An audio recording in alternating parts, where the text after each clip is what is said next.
Welcome to Guide Guru. We hope this video helps. You already have Android Studio and a project.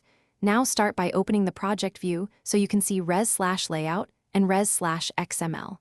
Once you locate the XML file, double-click it to open in the editor. If you can't find res/xml, make sure you're in the Android or project scope. Otherwise, create a new res/xml directory and add a file. This gets you instantly into the editor, where visual and text modes are available, which is why we begin here.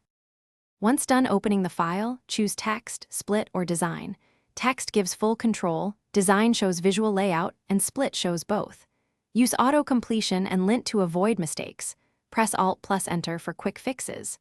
Make sure to edit attributes with resource references like at string or at diamond so styles remain maintainable. Also check XML namespaces at the root. Incorrect namespaces cause rendering failures, so correct them immediately to see updates After editing, save and then sync Gradle or rebuild project so resources refresh and the IDE can resolve references. If the preview doesn't render, use the layout inspector at runtime and check Logcat for inflation errors. Make sure to test on multiple API levels if relevant. If something goes wrong, check for an invalid namespace, missing resource name, or a Gradle sync error. Fix the XML or build file. Then rebuild. This resolves most problems quickly.